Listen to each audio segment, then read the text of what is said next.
Greetings, Manchester. Been due to the search engine. Legacy 90.1. Back for another week. And this is the T.A.P Talks meet search engine, or the search engine meets T.A.P Talks show.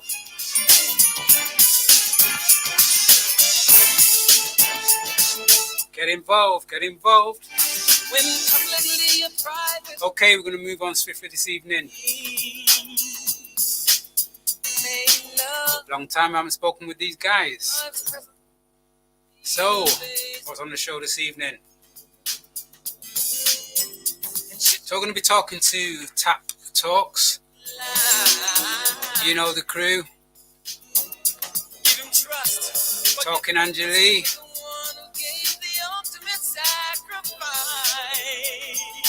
We're talking Otis. Not been with us for a while, but she's with us this evening. And Meatta. 2021. I don't think we've spoken this year. So we're going to get into it. And this evening we're going to be talking about tapping in and tapping out. What choices are you making for this 2021? And T.A.P are going to be sharing with us some of the decisions that they're going to be making regarding things that they're changing. They've been going for quite a while. 2017 doesn't even seem that long ago, guys. That you were in here talking about what you were going to do and what you were doing, and you most definitely has brought so much into reality. So we're going to be talking about what they are going to be tapping into, tapping out of. And we want your views and opinions as always. And the text line number is 07599642626. That's 07599642626. You can also get involved and give us your opinions on the phone line, which is 01612225636. And you can also join us on YouTube and Facebook. So that's SEUK on YouTube and Legacy 90.1 on Facebook. Send us your messages, get involved and share your views and opinions. Let me just quickly say good evening to the guys. Hold on. Good evening. Can you all hear me? Yep. You hear me okay? Yeah, it's good to be back. Good, yeah, good to have you back. Just before we start, guys, I want to just give a quick update. I'm sure you're aware a while ago, not even a while ago, I think it's last, I think about 2 weeks ago I mentioned it, with regard to Kromah Road and what's been going on there. Well, there's a letter, a statement that's been put out from them. So if I just want to share this with the listeners, yeah, because we talked about this. It was ironic that the week before we found out about this, I did this show about Mama Edwards, and she mentioned some of the history to do with Kromah Road and the place that it stands within the community. So this is an open letter that's been sent to various people. Let me read it anyway, and it's from the African Caribbean and Friends of the West Indian Community Association, West Indian Centre, 74 Kromah Road. Alongside, and it says open letter to Maddox Planning. Oh no, somebody's coming back there. Let me just, can you just, a minute. All right, just give me a minute. Okay, open letter to Maddox Planning. Maddox Planning is the organisation that wants to do the changes in that area, that is to close down the centre, to knock it down and rebuild another centre. But the centre that will be rebuilt is not a centre that caters for the African Caribbean community. So this is to letter to Maddox Planning, University of Manchester, Manchester City Council, and also yourselves as a community of Manchester. And it says, dear all, and then in bold, no to the demolition of the West Indian Centre. It says the West Indian Centre is under threat. It has served the African diaspora and the wider community in Manchester these last 50 plus years. On Friday, the 29th of January 2021, a letter from Maddox Planning, acting on behalf of Host Student Management UK Limited, was put through the centre's letterbox at 74 Kromah Road. It was notifying trustees of the centre a planning proposal to be lodged with Manchester City Council to demolish the West Indian Centre and accommodate it in a new purpose-built community centre intended for use by a broad range of community groups. The proposal states that a new high-quality community centre and student accommodation will result in a more efficient and sustainable use of the site. The proposal intends that the new all-singing and all-dancing community centre will be built on the corner of Carmore Road and Hathersage Road. That was the very first time the centre was learning about this proposal, yet the deadline for registering objections was given on Thursday the 4th of February. See, that's when I told you about it. It just came out. It's crazy, isn't it? So Maddox, who had not discussed their proposal with us, felt qualified to make decisions about our future and about what would be best for our community without knowing the slightest thing about the way we serve the local community and have done for more than half a century. In January 1978, the centre signed a 99-year lease with Manchester City Council for the use of the land on which the centre is built. The lease entitles the trustees of the West Indian Organisations Coordinating Committee, WIOCC, to operate a licensed social club, cultural centre and youth club for and in connection with the aims and purposes of the WIOCC and in providing legal advice and political education. Crucially, the lease states categorically that trustees may quietly possess and enjoy the said plot of land during the said term of 99 years without any lawful interruption from or by Manchester City Council or any person rightly claiming for or under them. Over the years, the centre has delivered community education programmes, Easter and summer colleges and Saturday supplementary schools and youth clubs and youth development programmes, legal advice surgeries, intergenerational strategies for tackling gun and knife crime, a specialist library, as well as cultural programmes and facilities for social and family gatherings. It remains one of the few assets in our community catering for extremely vulnerable groups, especially our youth. All student management and the University of Manchester must not be allowed to displace the West Indian Centre and dictate to us where we will go and what we will do. Over the last half century, our centre has been a pipeline, not just to the university, but to all the universities in the city region. The accommodation needs of university students cannot take precedence over the work we do with those for whose needs as British-born African students. The city schools and young people's services fail to provide adequately. Join us in resisting this attempt of big business to wreck our iconic community asset and in making sure that Manchester City Council's Planning Committee rejects host student management's proposal. And then it asks for support, and in supporting what you've been asked to do is to share your thoughts, views, feelings with one, Andy Burnham, the Mayor of Manchester, and there's an email address on here. It says the Mayor at mayor at Greater Manchester-ca.gov.uk. I'm sure if you tap his name in Mayor Office, you can find that there. Also, Professor Nancy Rothwell, President and Vice Chancellor of the University of Manchester. Her email is nancy.rothwell@manchester.ac.uk. Also, Lem Sisse, Chancellor of the University of Manchester, and his email is chancellor@manchester.ac.uk. Also, Member of Parliament for Central Manchester, Lucy Powell. I did actually send an email to Lucy Powell when I found out on the 4th. Didn't hear anything back yet. You can contact Lucy Powell at contact@lucypowell.org.uk. And then you also have the ward councillors for Ardwick, because it does come under Ardwick now. I thought it came under alongside. And that is Tina Hewitson, Bernard Priest, and Amna Abdulatif. So, that's how you can help or find out more information.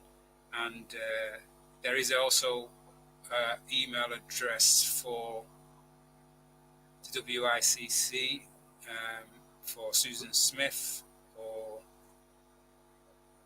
Yvonne Douglas, and that is ACFCA_WICC secretary, the whole word, at yahoo.co.uk. So that's how you can find out more or lodge your complaint. I'm sure we'll look to do more about this and for more information. I don't know if you guys are aware of anything that's come out since that letter or after it. Seems like another wheel, another back in the same place again. Maybe something you're tapping out of or tapping into. Why? Definitely need to. Not for now, not for now. Okay, listen, we're going to take a break, and then when we come back, we're going to get into the tapping in and tapping out. But I'm going to come back to you just in a little while. Okay, see you in a little while. Feel the vibe on Legacy. Okay, we're not on air, but we're still on live online. So I know you're a bit quiet there. So just while we're on the break, what's your thoughts on this situation? Total BS. Yeah, most of the detail I hadn't known until I read the open letter that you sent into the group. I mean, it's obviously they weren't looking for any consultation. They did it a week before. Dropped the letter through a week before, so there was no announcement or anything like that. So very disrespectful. When I first heard about it, the first thing that came to my mind was, which I'd read on here before, was a notice that was put out by the collective. I don't know what they're called, the of Manchester. Andy Burnham is the head of, when there were the statement after the George Floyd murder of how they are recognising that there are disparities within Manchester as far as whether it's resources for the black community, whether it's people in positions of management and stuff like that. And then somewhere that's been trying to do that, what they're saying they haven't been recognising, this happens. It just was ironic. And like I said, after not speaking with, but playing that last interview from Edwards, it was like, wow. It's a kick in the teeth, isn't it? Yeah. An absolute kick in the teeth. I think that Manchester City Council have got so much to answer for. They are deeply, deeply insidious. It's not even a joke anymore. It's not a mistake. It's not an oversight. It's not we must learn or do better. It's purposeful. It really, really is. Yeah, and it's like again, but it comes back, I suppose, again to the community, kind of like echoes with thoughts of Nello James and what happened there. And we hope that, I suppose, it's. I mean, I can't say, but it has to be a lesson for all in some way, because things have to be done. It's not even a joke anymore. It's not a mistake. That's me. Okay, we are back now, and thank you, listeners. We are here. This is Search Engine UK meets T.A.P Talks, and it is a show that we want your involvement. I always want you to get involved, and it's be great to hear your texts, get your texts. It always is, but always better to hear your voice. So you can give us a call and speak to the guy, speak to myself. Number 0161 222 5636, a text line 07599642626, and we are also live this evening on Legacy 90.1 Facebook and SEUK Global on YouTube. So, okay, who's going to give us the breast and the foundation of what we're this tapping in and tapping out of what's the full meaning of it? I think that's Sister Meatta. Well, we were discussing what we should speak about on today's show, and I put forward, wouldn't it be a good play on our name to talk about organizations, events, maybe even individuals that we think we should be letting the community be aware of to follow in the upcoming year. So that's where the whole tapping into came about. And then tapping out of, I was thinking more on the line of maybe mindset changes within the community, things maybe that we've been advised or are integral to us specifically that we believe in, that maybe we should let go of this year and forever. But I couldn't think of any because I didn't want to be negative. So I'm trying to like. When you say you didn't want to be negative, what do you mean by? I didn't want to put anything in the tap out box. Is there nothing that you feel that? I think people might think, whether it's an individual or whatever, that you don't. If things are going great, maybe there might be things that people don't want to tap out of. No, I think it shouldn't be an individual like an event. I think if I was to suggest anything off the top of my head now, people should be tapping out of, it would be self-doubt and feeling that they're not enough by themselves. I do believe that, I don't know, I just think this last 2 years has made everyone really reflective and quite still because we've been forced to be. Yeah. And so, if anything, the message for me would just be that, everybody is enough. You are deserving of love, integrity, it's a birthright. It's your birthright to feel that way. So I think for the community, that's the message I would have for them if they was to tap out of anything in particular. Well, that's interesting, and I like that. Well, I'm going to come to you, Otis. I'm going to ask to you. Yes, exactly. What Meatta's saying there in the sense of tapping in and tapping out. What does that resonate for yourself? Just streamlining my focus into having tunnel vision into what I'm looking to delve deeper into and what I'm looking to like sieve away from my life. So I guess there's quite a few things. So I've over the last few years, I've naturally had a keen interest and passion more towards STEM. So for those who don't know, that's science, technology, engineering, and maths. So like I've just like fell in love with Tesla, and then it's just maybe what I'd like to start looking into other Black excellence role models we have within the STEM field. And luckily, I've now aligned myself in a position to where I've been offered the role as development manager for an organization called Ada Lab. So Ada Lab. So I've now been offered a position with an organization called Ada Lab. Yeah. So Ada Lab is a global, innovative, and impact-driven fusion lab on AI, blockchain, and smart technologies. So we're currently in about 10 different countries within Africa.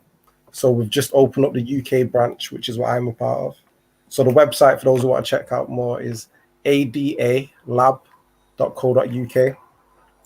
And yeah, I've got quite a few different initiatives.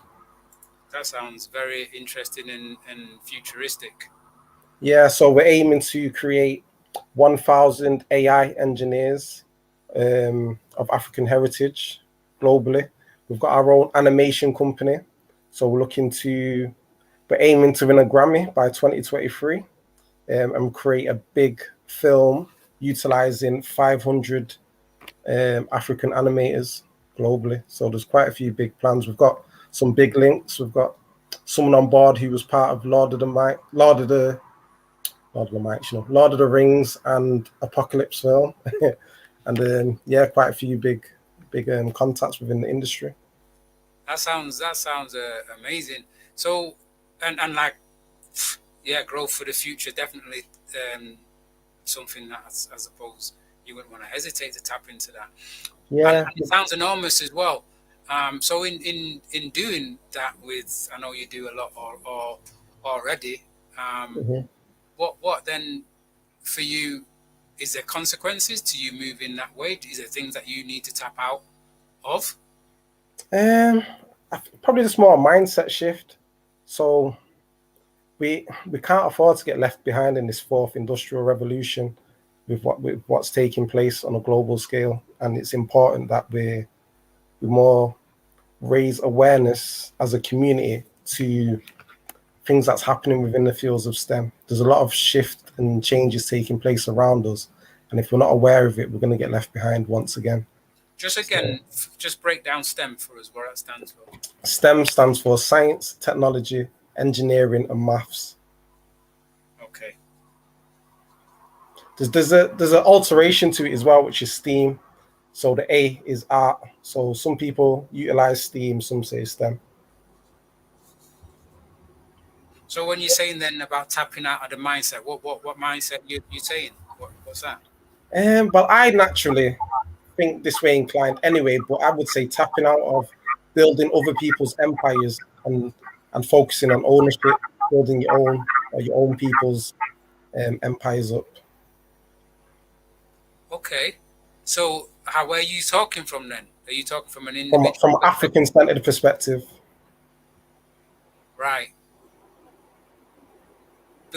Stop building other people's empires. So when you say building other people's empires, you're not talking about. So there's some people from our communities that aspire to make it within the corporate industry, the corporate world, for climbing up the ladder within that field. Whereas I'd like to place more onus on building our own things and getting to that stage where we create our own corporate entities that are on that scale, rather than trying to build up other people's empires. I get you. Yeah, I hear you on that. And this is both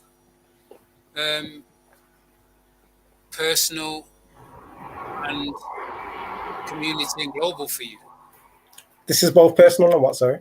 Personal and global. So when you're saying, okay, this is what we're happening in because this is what we want, this is this is what I want to do. But then what about for you? Because all this is what you're tapping into. How are you then dealing with that? For me, I'm just playing a role in bringing different entities together. So I'm a man that's got 1,000,001 ideas, and I've kind of created a system to where I've generated income by bringing parties together. So being part of this organization with other networks and initiatives that I'm involved in, I'm able to bring them into this circle and merge partnerships and collaborations, which then everyone's benefiting. So for myself personally, before I delve deeper into something, I try to make it tick these 3 boxes, which are, I need to have fun doing it. It needs to benefit as much people as possible, and it needs to be financially viable. So if it ticks those 3 boxes for me, then yeah, I'm looking to delve into it.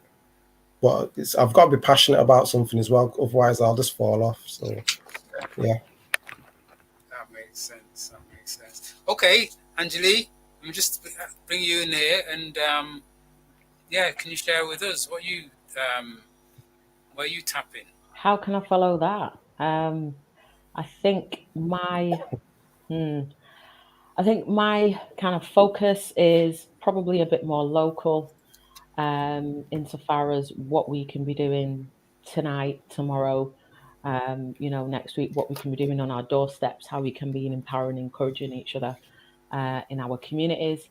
Clearly, I've got a, if you want to call it, I've got a focus on education. So for me, it probably would be tapping more into, I guess it touches on some of what Otis was talking about, particularly around kind of like business practice and governance. So not necessarily getting or climbing the corporate ladder in existing structures, but understanding existing structures to be able to then kind of like work around the system or work within the system for the benefit of, do you know what I mean, the individual or the collective. I think we as a community continually miss a trick, case in point, Carmore Road, because some of those systems and frameworks, we just get blindsided with them because we don't understand it. We don't take the time to research, look into it, realize the processes, etc., etc. So for me, I guess it will be tapping into that and becoming a bit more astute, personally, professionally, and also, the community. Some of the work that we've been doing over the past year in particular has been stuff around tapping into, if you want to call it, community reference groups that then represent us on a local, regional, and even a UK national level. So being represented and being representative of the community voice, and just literally being at the table, not asking to be at the table, but taking a seat at the table. And going back to Otis's point, if if that's not allowed, then building our own, essentially. Another big piece for me that I'd say is I'd like to see in terms of tapping into is exploring our healing and trauma. And I know that's kind of like a continual ambition for our community, something that we continue to try and do. But personally, for me, I guess I'm probably going into the more, I wouldn't call it clinical field, but more of the holistic type of well-being, understanding, kind of like our psychologies in that sense, our behaviors, and then how we can use that to build ourselves up. So clearly that's healing, and looking at our trauma. So on the other side, tapping out would be going back to Meatta's point about the mindset thing. That's massive for us, or massive for me. Some of the stuff that I've been personally doing as a professional youth and community worker is working with youth organisations locally, regionally, and again nationally around young Black people accessing things like nature. You know, it sounds really innocuous, but that's exactly what it is. We don't have a lot of young Black people who feel that they can access nature, that they can benefit from it, that they can thrive from it, that they can get any type of employability, or that they can even live there. But it's the opportunity in Yeah, a lot of ways for that, isn't it? yeah, Because it's the opportunity. Yeah, in some places that is a standard thing. I mean, I know yes, people who go on mountain hiking, they're able to raise those funds to be able to yeah, go do some of them sports that you come activities. across Yeah, on Sky News, and you're like, I didn't even know mm, that sport existed. yeah. Driving a 4x4 in Sahara Desert. Quad biking, all of that, But it's things like this. I think just tapping out of that mindset that we can't access all of those activities that we've seen, if you want to call it, or that young people may have seen their white peers do, essentially. Young people, they can do it all, and it's about creating those experiences for them to say, the world is bigger than Moss Side or Hume, the world is bigger than Manchester. Going back to Otis's point about having it almost like a global mindset and recognizing that if there's something that you can't do in your city or in your country, then you probably can do it somewhere else in the world. Clearly, it's difficult with the whole sea situation. I don't want to talk about that. But yeah, ultimately, I think that's a big piece for me. We're doing a lot of work with Black Girls Hike at the minute, and we're doing some work with national and local companies. Don't know if I want to talk about that yet. Let me just keep that under my hat. Yeah. So yeah, just to see if we can again open up the opportunities for young people, and then that kind of ties in directly hand in hand to, if you want to call it healing, our trauma or our racial trauma, because there's many different layers to it. It's not just about the clinical intervention or the, do you know what I mean? So I think that's my little contribution on a community level. Got quite a few here. And I think the last one for me that I'd like to tap out of on a community level is this kind of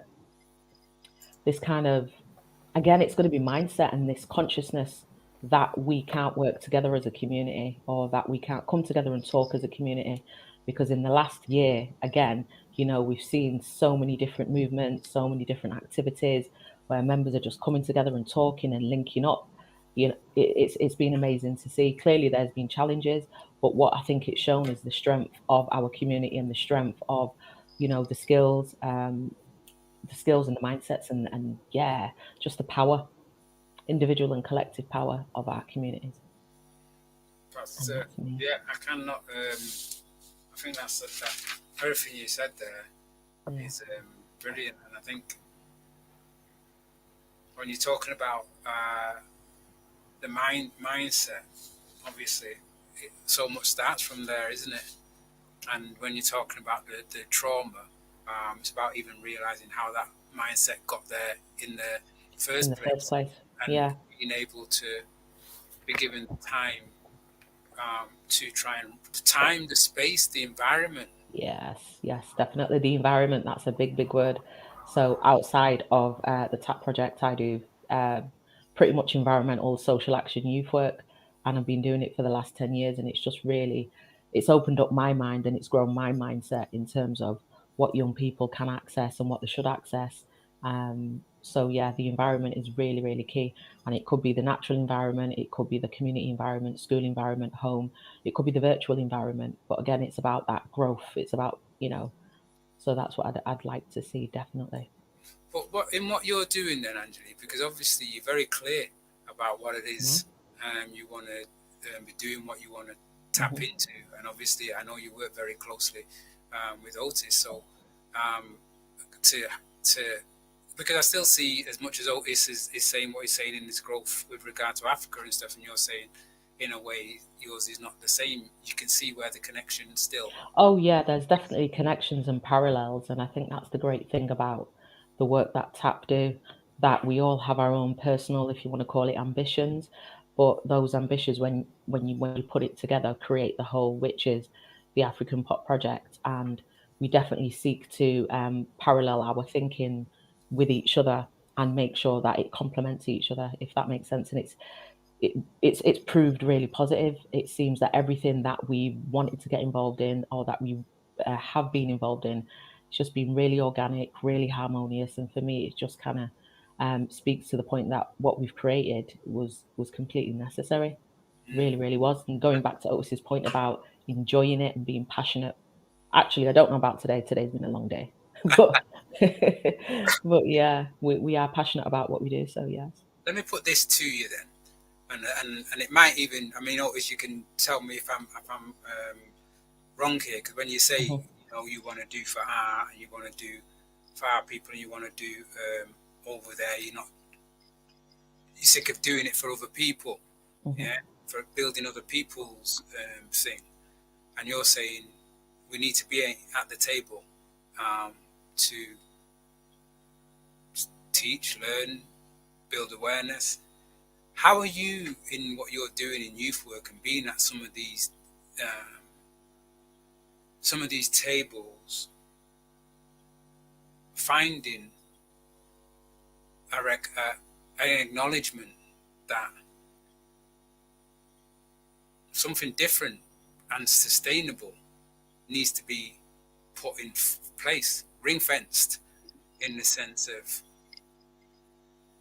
So what you're saying is, how am I finding an acknowledgement that this work is actually being done? Yeah. Yeah.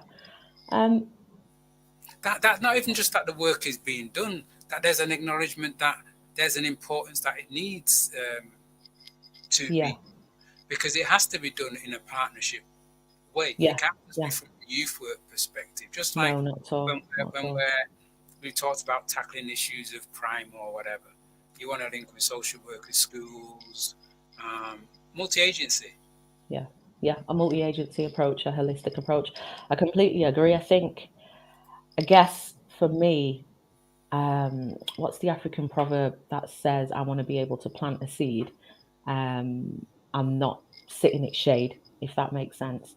So in the future, when I'm gone, then hopefully those young people that I've worked with and their peers and their friends and their children, etc., will have hopefully picked up a mindset of growth, of empowerment, of I can do this. Maybe I definitely think that young people today are completely different to how we were when we were young. There's pros and cons to it, but I think for me, it's about planting that seed and creating those mindsets so these young people grow up and then continue to do the good works and make it even bigger and better. It sounds really idealistic, but it can happen, and it does happen. I think I'm a small part of that. I think we all are a small part of that. And if we continue to work together collectively, so whether it be youth work, community work, social work, policing, etc., housing, all of those things there, we're starting to see very small shifts. And I think some of it is really authentic. I think that some of the organisations that we see in Manchester at the minute are really trying hard to get it right. But I also think that there's a hell of a lot on the other side who were just messing it up. Okay, we were just talking about it on the break. It doesn't mean we stop, though, does it? It doesn't mean you stop. Well, no, but again, for me, is that it always comes for that same old thing. If you keep doing the same thing and expecting a different result. Oh no, not at all. That's what I mean. So yeah, that's what I'm saying. We need to tap out of certain mindsets. Yeah. So it seems like we've been doing the same thing over and over again and getting the same result. So now we need to change our approach, our mindset, change our behaviors, our expectations, all of those things there to get a different result. I don't know. Is it about? Does value come into this in any Value way? is a big one. Yeah, value is a big one. Value is a big one. One of TAP's values is authenticity. Another one is community. Another one is integrity.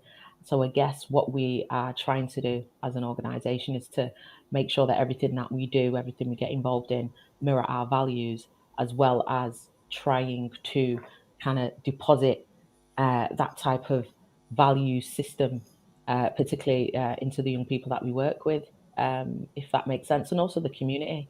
I guess it's about trying to be as inspirational as possible, because when we talk about positive action, it's usually spurred by emotion, which then, creates certain types of behaviors. But if we can kind of be the catalyst for creating that inspiration alongside as many other different organizations in Manchester and even further afield who are doing similar works based upon similar values, So yeah. Brilliant. Thank you for that. Thank you. But let me just put this thing to all of you in a sense, especially in the sense of tapping out, especially about mindset. I was having a discussion with my daughter. She's 12, and I was talking about mindset, and I was asking her, I said, how old are you? I can't remember how we got to that initial conversation, but she said she was 12. So I was like, well, what about you is 12? So she was like, me. So I says, yeah, but what about you? So she says, me. So I says, yeah, but your body or you? And she goes, well, she didn't want to really get into conversation about soul and spirit and separate and stuff like that. But I was having a discussion about how sometimes, even when you accept your age that's been assigned to you, that can also limit your mindset. Especially in the sense, remember, everything sometimes in schools and things is set by age. So they can say, oh, you should be doing this by the age of 12. Yeah. So so some children can think, oh, I'm doing okay because that's a saying I meet this criteria, so I'm all right. And that's despite what you might know as a parent or a relation, that you're ahead of that. You're above that, and that's what you need to, how you need to be thinking. My thinking is that we don't know our age. We know that we were born on this date and that, but spiritually for me, I don't know how old I am. Yeah, and some days I'm like a 5-8-year-old, whatever. Some of the days, all my family will tell you I'm miserable, and I'm probably like I'm about 80, just like my dad who's 92. But there's so much, like I said, in that mindset that essentially can limit your growth. And like, I didn't let that go with my daughter, because there was no way I was going to leave her. But we didn't end the conversation, but I left her having to think about that. Yeah, that setting yourself. I'm 12, so therefore I'm all right. The teacher says I'm doing okay because I can do this. Yeah, it's a concerning, because it's a difficult one. Did you want a response to that, or because that was a lovely story? Did I want a response? Yeah. From my daughter? No, from myself, or were you just telling the story? Well, I'd like your opinion, in the sense of, I mean, all right, for women, probably you've got that thing where guys might be a second guess to say how old you are, yeah? But then the other thing is, why do you really need to know, yeah? Is it because automatically when somebody says your age, you have a certain expectation that by that age you should be able to do certain things? So if you don't see those, and that's from your mindset and your experience of that age group, whereas And then if you see somebody and they're doing something that you might see. I remember the first time I went to Jamaica and I met a 5-year-old, my niece who was 5 years old. And the way she was talking to me, I was quiet. She was That's all asking the orange Jamaica. questions in a certain type of way. And I'm turning thinking, is this really a 5-year-old asking me questions like that?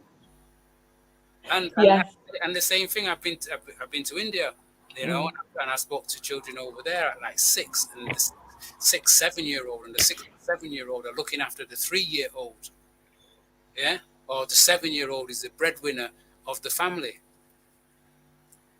Okay, that's the circumstance. But sorry, go ahead, Meatta. Well, can I say the thing that I took away from the story with you speaking to your daughter about her mindset, like comparing it to her age, I think the most powerful thing there is that you're asking her opinion, and in terms of like self-esteem and self-worth building, her own opinion of herself and being confident in that is probably the most important part of that. What do you think about how at what stage you are at your age? You know what I mean? Just encouraging and reaffirming that her opinion of herself is what's going to take her the furthest. Does that make sense? Most definitely. Most definitely. I just wanted to say, as you were talking, I completely agree, Meatta. And just to kind of like build upon your point, I think European kind of like society is very big on putting people in boxes and classification and quantifying you based upon a label or a metric. And I think that, if you were to, probably if you were stuck on the continent, I've just been doing some work around traditional African heritage practices, and there's something called the African personality, and it basically speaks about the African personality being a distinct personality that you will normally find in Africa, if that makes sense. It's a whole theory, but saying that the African personality is based on joviality, you know, being happy, helping your fellow man, and an appreciation and respect, veneration for nature. That kind of like goes completely against what you might find, you know, in Europe or in the West. And I think that if you was to speak about things like rites of passage, you know, that's something that we used to be big on. I know that that's something that there used to be a lot of work that used to happen around rites of passage in Manchester, from what I understand, particularly in the African diasporic community, and we don't really see that a lot.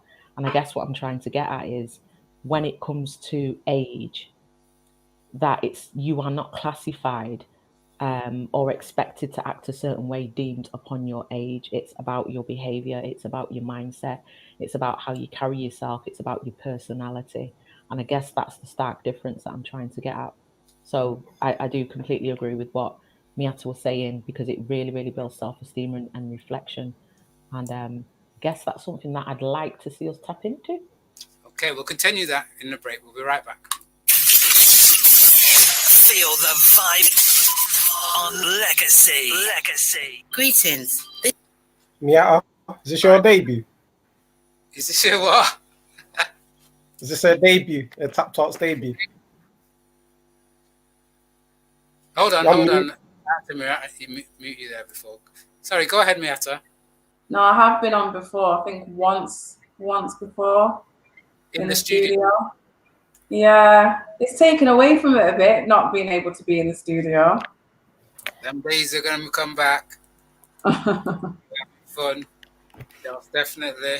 But yeah, well, I mean, I know you were going to say something before we went to the break, Meatta, so don't forget that. We all had a chance to take that. But yeah, it's very, very important. I you know, my children think I'm not necessarily that I'm crazy, but they know that I speak, I ask questions, I challenge them mentally, and there's nothing, as far as I'm concerned, that can't be dealt with, especially if we share that information. And again, with my daughter, again, she'd be like, "Dad, what are you talking about me?" Because again, she's 12, but my daughter's 12, but she's 5'8", yeah. She's towered, and she just started secondary school, and when she went to school, everybody was like, "Are you tall? Why are you tall?" And she was it upset her. It really upset her, and she was like, "How do we deal with what do I do?" Every time, not only just the children, but the teachers, people coming up to her asking her to stand up because somebody's told her how tall she is, what's the air like up there, all those kind of things. And so, yeah, and we had a tall girl day where I actually wrote a poem to do with being tall, all the positive things about that. And then there's an actual film which is called Tall Girl, and we spent a whole day, me, her, and mum, and watched the film and then discussed and talked about it. And yeah, she's in a totally different place with regard to her height, and now she's more appreciative of it. But I tell you, it was a thing. Sorry, Meatta, hold on. So 1 minute. So she's 12. 90.1 FM. Feel the vibe. Yes. Legacy 90.1. Welcome back to the Search Engine, and you're speaking with Anthony, and we are as Search Engine meets T.A.P Talks. We've got the T.A.P Talks team. We've got Meatta, Angeli, Otis, and yeah, we're talking about what you're tapping into, what you're tapping out of this year, making decisions as we've gone through, or we're going through this period of times where I think you've got the most opportunity to sit down and take the time to reflect. I know it's been thrown out there about this new normal, but that's somebody else throwing that out. But you've got to ask the question about what's going to be the new normal for you, and what choices you're going to make. And sometimes it's not about always throwing something away, because it might be just about how you carry that, how you handle that. But people can help you to look at that in another way.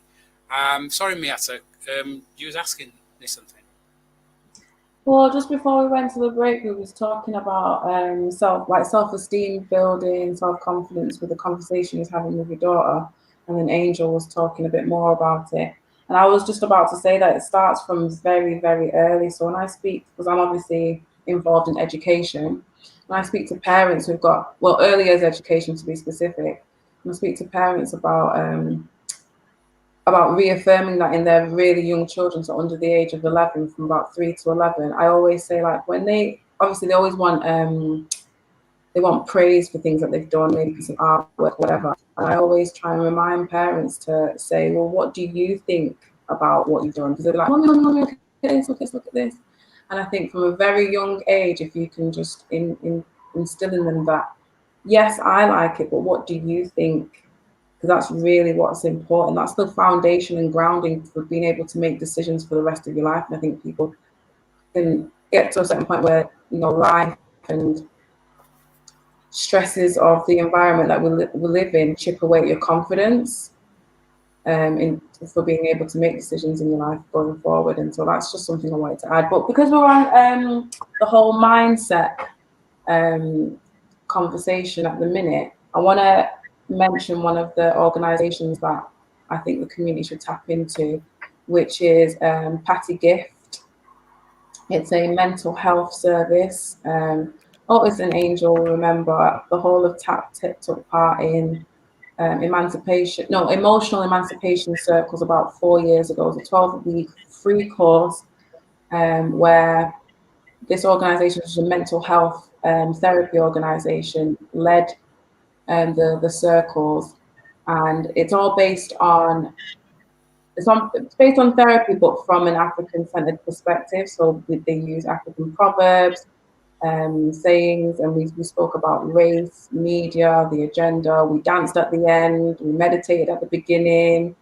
It's a really powerful, like transcendent, transformational experience. I think you have to go through to really understand how powerful it was. You're all nodding your heads. But at the moment, they're doing a fundraising drive through an app called Easy Fundraising. Is it called Easy Fundraising? Let me just make sure it's right. Yeah, it's called Easy Fundraising. And basically, they're linking up with a load of retailers who have pledged to donate a percentage of what you spend with them to your nominated charity. So in this case, it would be Patty Gift CIC.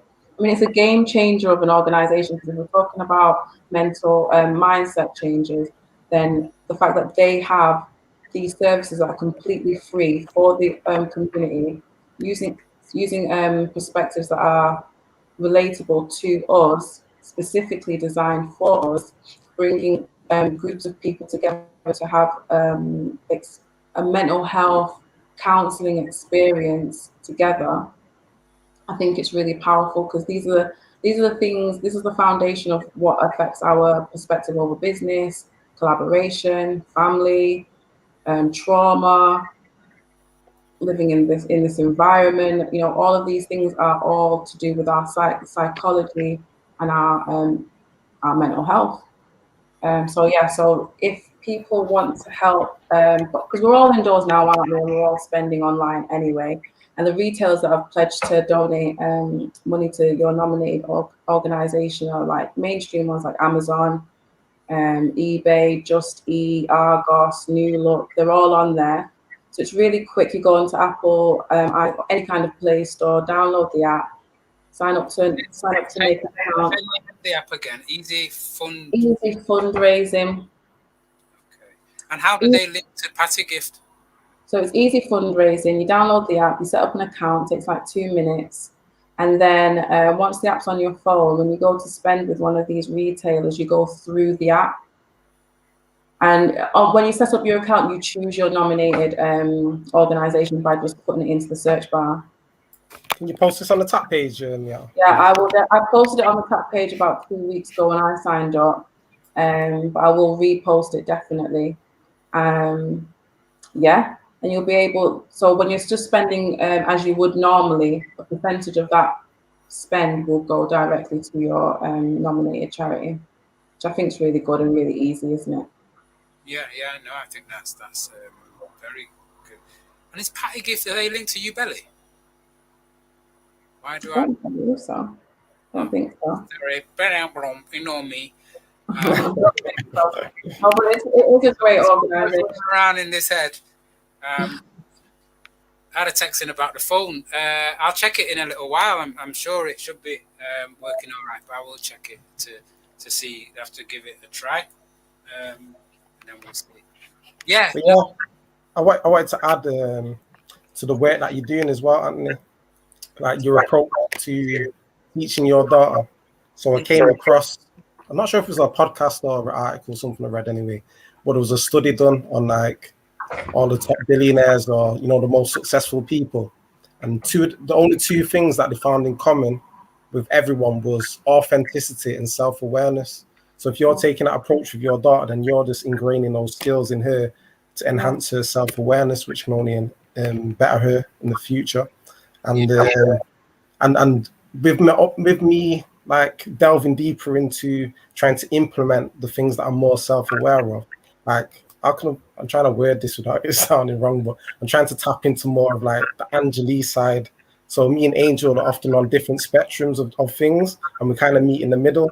But because I've learned so much from her, there's like a lot of Angeli's approaches to things that I need to embed within myself. And now I've started a master's in management practice. I'm hoping that I can ingrain some of those skills to become more well-rounded.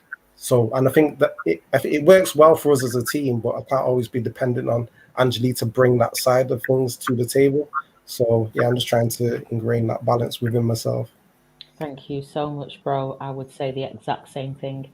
I learn from you the mindset of thinking bigger and not allowing your fears to hold you back, and recognizing that if you're passionate about something, if your gut kind of like says it, just do it. I'm not there yet about jumping off a cliff and finding your wings on the way down, but yeah, literally in the past 6 months, my mindset has shifted and changed and grown just by, you know, the proximity of the work that I'm doing with Brother Otis, but also the work that I'm doing with Meatta. And some of the stuff that you're doing around homeschooling and education. I'm gushing now, but the grace, do you know what I mean? And the kind of like the dedication and the diligence that you have to creating that model and building it. I think the three of us, I think we're just really, really perfect, if that makes sense. So I completely agree. I'm learning a lot as well. And I think one thing we need to tap into, sorry to cut you, everybody needs to be open to learning. do you know what I mean? You're not going to wake up one day and think, right, I know it all. You know, the day that we stop learning is the day that we may as well just put our hat down, you know. Wow. And you know what? And I think I have said it before, which was the thing that I've always liked about TAP, in the sense of the differences and the open difference of opinion, and the willingness to not even to challenge each other in openly and in public, even though you're an organization, and some people might look at that and think, how can you be, you know, contradicting each other or coming across, and that just sounds very different. But it is it's always been great to see you in action and talk to each other sternly and in other ways, and still be there, still moving forward, and as you said, acknowledging that respect for each other. It's not easy. Say it again. So it's not easy, Anthony. No, but I'm hard work, Anthony. I'm aware of it, but I'm hard work. But yeah, You see, I was like, no, you're not. But yeah, I think as you speak about it, Anthony, just to clarify that for me, I think when we speak about unity, I think that there's this assumption that everybody needs to have the same thinking. You know, they need to do the same things and in the same way and get up at the same time. And all of the unification comes from having the same value, the same drive and ambition, but doing it in your unique way to build to that goal. And we've definitely managed to grab that and hold that. Yeah. Differences that makes it work, because where someone might be weak in something, or someone might need educated in something, that's where the other person can come in. It doesn't happen straight away. Like sometimes we'll fall out for a couple of days. and then you know, the lesson will seep in, because again, mindset changes do not happen overnight, because they're so ingrained in what we've learned to do and how we operate, how we cope and survive, you know what I mean? So to let go of it sometimes can be painful and will need time. So yeah, but we grow from it all. And I think that also what I was trying to say before, like every single change, it can be dark, but there's always an opportunity there, always a chance to do and learn something new. And that's another mind shift change, that you might be losing something, but it's actually clearing the way for something else as well. Do you know what I mean? At the same time, because I've been going through a lot during this lockdown, a lot of mental health issues, and at the synchronicity of things, opportunities coming into my life and things being taken away at the same time has been really actually quite a lot for me to get my head around. But that's usually how it happens. While things are being destroyed, other things are growing from it. You better preach. So you sound like a book. But it's so right, and there's so much that you know, we've like I said, the conditioning and the trauma. I've said it before. We look at so much of the people who they talk about in European literature and stuff like that. You know, I've mentioned a couple of them, like Shelley, Keats, and all them people. They were young, and they've been dead how much, hundreds of years, and they're still read in most of the universities across the world. And they're in they're like 20s, and for the most of the part, they were running up and down just drunk and having sex.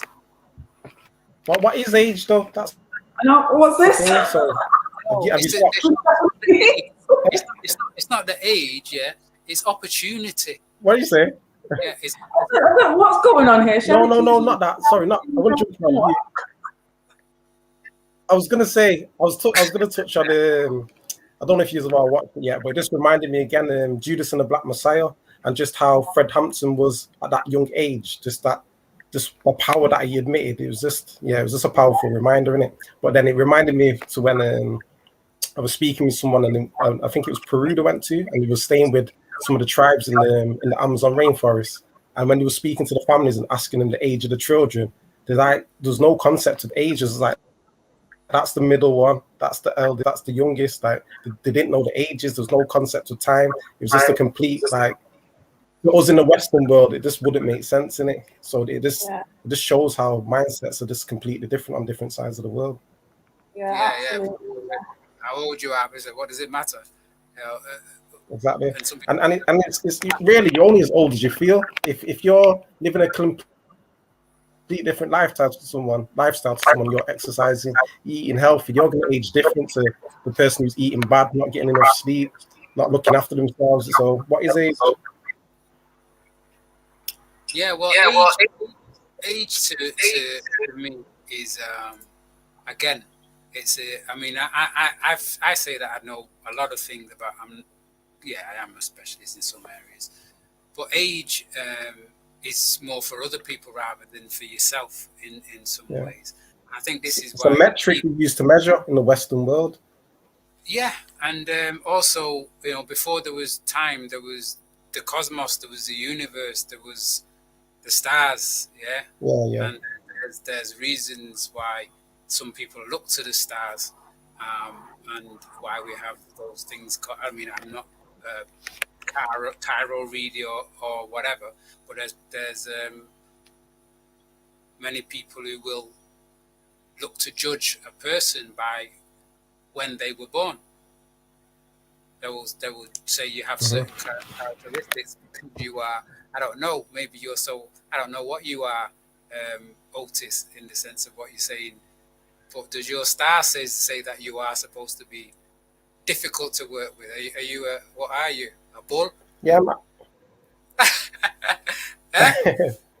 well, obviously, you know, Naomi does the astrology reading, so yeah, I'm in tune with that side of himself as well. Can I ask what star sign you are? You're on mute, aren't you? What star sign am I? I'm a Leo. Ah, you're a Leo. You're a lion. Can't hear you, aren't you? You can't hear me. I can hear you. Couldn't you tell? Yeah, I can now. No, I mean, Anthony, couldn't you tell? That's all I'm saying. But then again, I mean, a little bit that I've read about astrology and stuff. So can I ask what you are then, Angeli?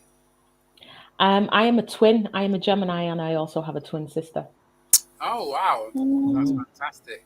So, again, you know,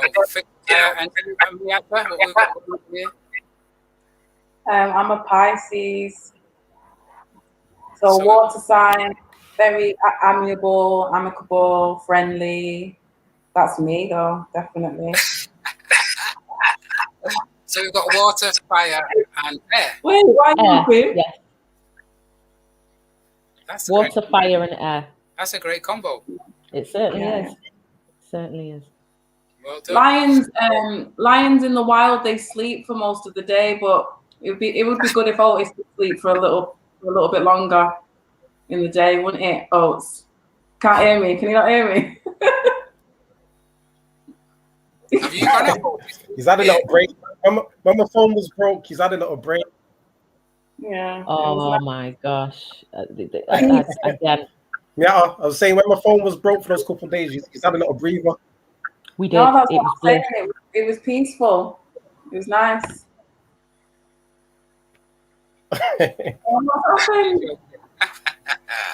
Have we got any comments, Anthony? Is there any? I had a text about phoning in. I mean, I've got somebody who's putting in some texts. So what's the phone in? Somebody was trying to phone in, but the phone, the ringer, was it on? I don't know how to. This has really turned into a conversation about mindset, hasn't it? Well, I think that seems to be an important element of tapping out and tapping in, because I think you have to be a certain mindset to even realize some things you have to tap out and tap into. And how deep, again, do you need to go? Very interesting. How deep you're willing to go with that, you know. I was watching a documentary the other day, with a brother that I had on quite a few months ago, and they're talking about obviously different forms of medicine. One of the biggest kind of treatments that's being looked at in universities all over the world is plant medicine, and the use of psilocybin mushroom with regard to depression, addiction. There's a documentary where people are talking about how they've been alcoholics for like 30 years, and then they've had a treatment, and bam, it's gone. Not costing anything. Mushrooms grow in your garden. Yeah, there's a great documentary called The Pharmacratic Inquisition, if anyone wants to learn more about that particular mushroom. So there's so much in the sense of exploration and mindset, but it's about making that choice of, I suppose, who, especially coming from a perspective of a young person, it's who's putting in the information and how from what perspective or from how many perspectives that's being put in. Exactly. Oh, I think Otis is gone. I think he's having issues with his. But can I just touch upon what you were talking about, Anthony? Yeah, please. Yeah, I think I'll always go back to my passion, which is working with young people, empowering, emancipating, and encouraging young people. And again, some stuff that I was doing today was talking about decoloniality or decolonialism, which are two different things. Don't ask me what they are. I'm still looking into it. But essentially, it's a case of taking away our mindset from what they call the Euro modernity, or the modern European type of mindset, society, etc. So kind of like breaking away from that mindset and decolonializing our mindset. So you've heard about the whole decolonializing education agenda, and there's a few different agendas that speak about it. A lot of people see that word and think, oh, what does that mean? But what essentially it's saying is that you're talking about young people being poured into, and when we check it, our African diasporic children, in the city and in the country, are being poured into with a state-driven, if you want to call it state agenda, that isn't always conducive to their African personalities or any kind of like traditional African heritage practices or Caribbean practices that they might then have at home or amongst their peers. So then it creates this type of double consciousness, where the young person is one thing when they're out on road, and another thing when they're at home, and another thing, So yeah, it is almost like a split consciousness where they can't authentically be themselves because they're living in a society that almost completely goes against their kind of personality and the psyche, if that makes sense. And that's the type of work that I want to do more of. Yes, Sarah, I was saying. It's deep, that, because I was watching a very short clip of Runoko Rashidi speaking about Wade Noble, and he had made a statement about. Did you see it? It was about how he was making a statement that white supremacy would exist even if white people were to disappear off the planet tomorrow because of our conditioning and the perspective that we see the world, because it's a Eurocentric perspective, that how we measure success, what success looks like, what marriage looks like, what happiness looks like, what crime is, what a criminal looks like, what a scientist looks like. It's all through that perspective. And so it's really deep what you're saying about, is it decolonializing? You say that right? Pretty much. Pretty much of our young people. And this again, for me, comes back to that environment, that space, ownership, and being able to do that without asking permission. Yeah. Yeah. So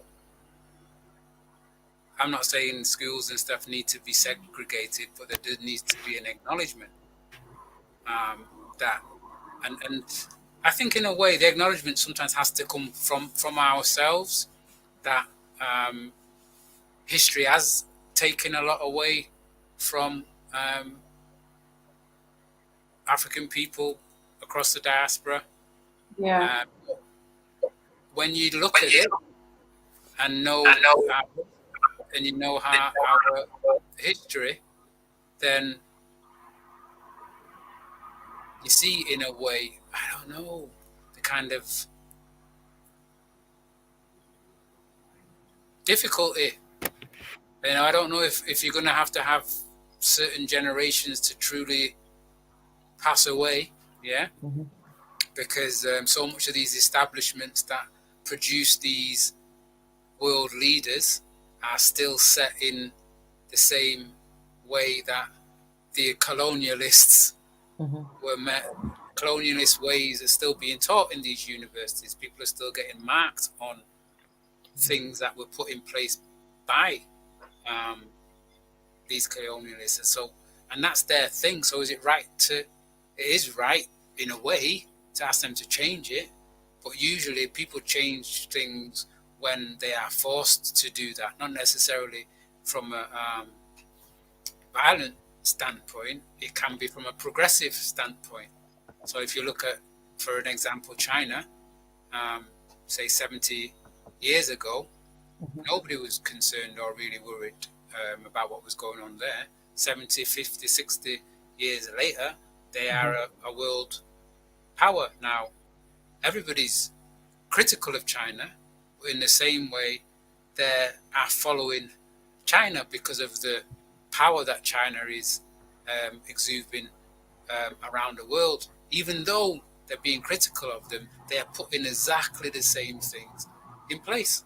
Yeah. So therefore, it's like, I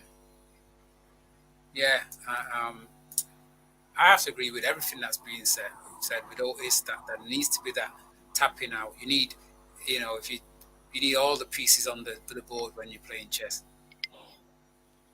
Yeah, completely agree. Can I just speak to the point of, I think you spoke about education and you spoke about numbers, representation. Education, numbers, representation. We're going to start back there. Break. Back. All right. Right after this. Feel the vibe on Legacy. Right, so we're going to hold that one. What you said there, Angeli. You know, you've got it. My connection keeps cutting off, man. I've missed like the last 5-10 minutes. After your business, start out your Wi-Fi.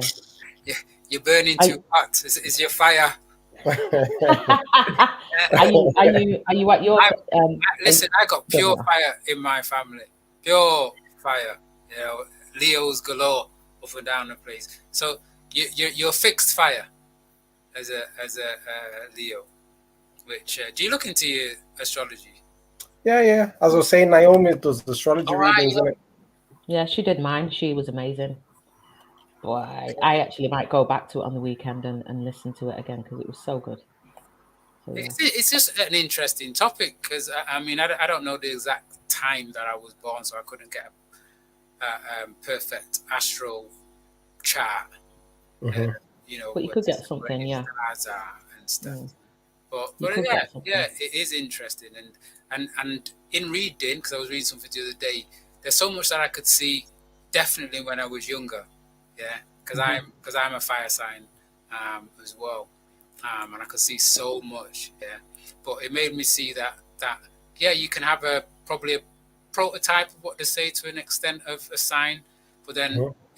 I mean, if you're into it or not, probably if I knew about it a long time ago, I might have said, oops, I need to start looking at that part of myself and that part of myself and slowing down that part or whatever. But what I will say is though, like the horoscope side of thing, it's not detailed enough in it, because with that there's only like 12 potential outcomes. But when you dig deep in proper astrology, there's like 1.5 mil plus potential different outcomes based on your alignment. So yeah, it's just a lot more detailed of a breakdown.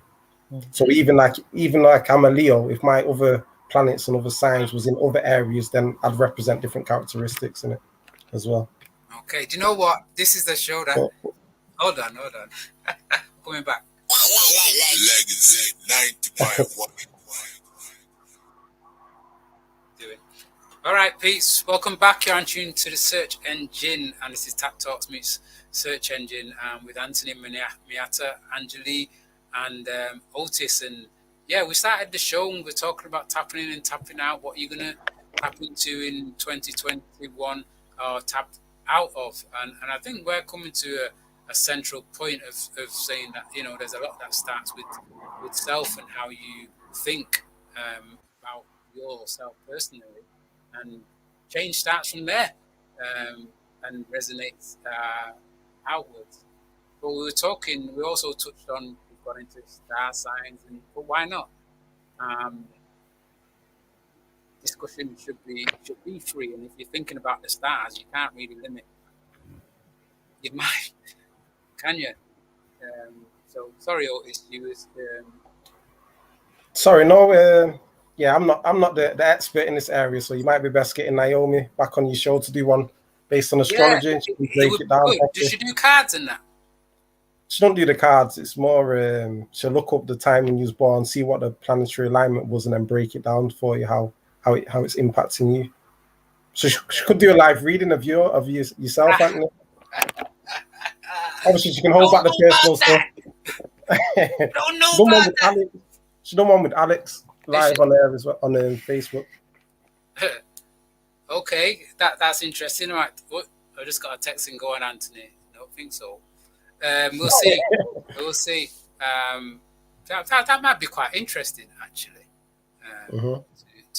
To do that. Yeah, why not? Would that be too egotistical of myself to do that on air? Nah, not at all. Are you sure? Positive. Go ahead. It's an ancient practice. You have to remember the Dogon tribe of Mali, they were doing it how many thousands of years ago. It's part of our traditional heritage practices. So I don't think we should kind of, you know, say, oh, not at all. So for me, I think it's resonant.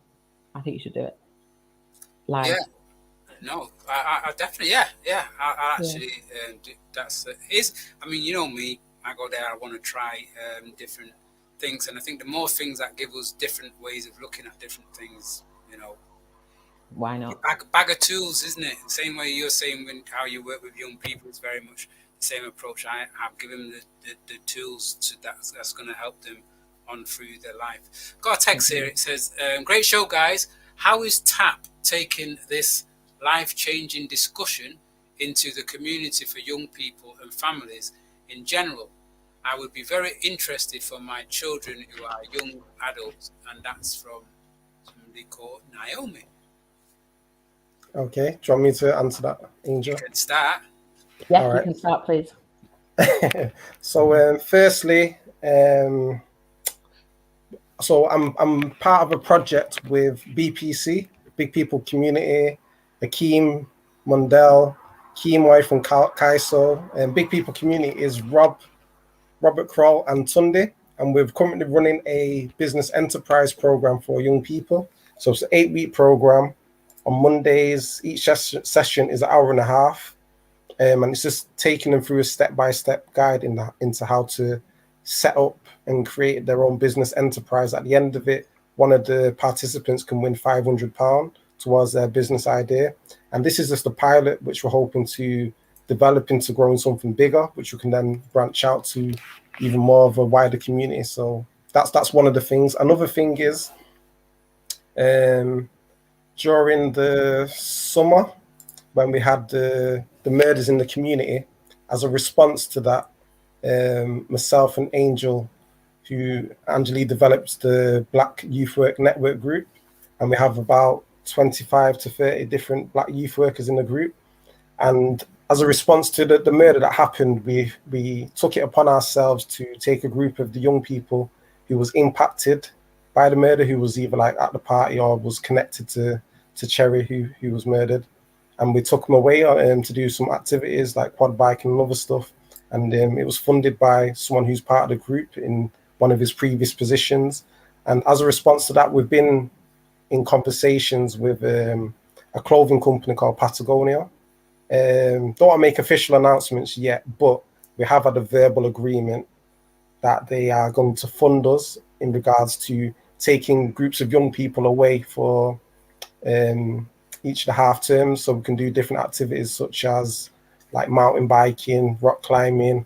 We're also going to be working in partnership with Rianne from Black Girls Hike, and we're going to set something up called Black Youth Hike, and we're going to take the young people on hiking trips and just take them out of the area, get their mind off things, and have the youth workers building connections with the young people, and yeah, so hopefully that could potentially start from the July half term, depending on the lockdown rules. But and the company, they've agreed to finance it and also provide clothing for the young people as well. So yeah, I'm looking forward to seeing that come to fruition.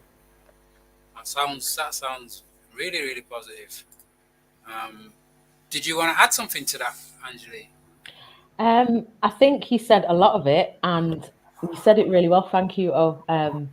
I think the only thing that I'd add is that, going back to my point about tapping into, I think the way in which we were able to have great conversations, share great practice within the Black Youth Worker Network group.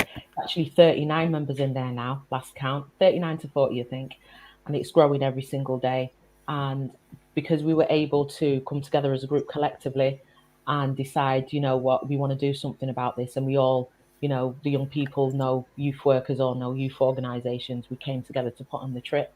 And for me, going forward, I'd love to do much more of that connected, if you want to call it, working, where we're not just operating in a silo to say, boom, TAP are doing this. No, TAP are doing this in association with as many different organisations that share our values, if you want to call it, and our principles as possible, to make the offer as wide and as far-reaching as it can be for our young people in the community. And yeah, really, really excited about the potential funding that we might be getting. Otis has put it out there. I wouldn't have said anything, but when Otis says something, it usually manifests. So I'll allow you. It's okay. It's okay. As part of the Black Youth Worker Network, I've been doing some work with the regional youth work unit and with UK Youth nationally, just to try and get some representation when it comes to Black youth work and culturally competent youth work, and the need for it, and the fact that it shouldn't be performative, it shouldn't be tokenistic, it shouldn't be a knee-jerk reaction to tick a box to say we've had a black square and we're doing something to represent BAME communities. No, it's about being really specific and saying we recognise that if we don't do this work now, then our organisation and our ambitions for our business growth is going to stutter and stagnate, because we need more representation from the communities that we serve. And it's not just representation based on numbers, going back to the whole metric classification system that just runs the Western world. It should be representation based upon skills and attitudes and behaviours.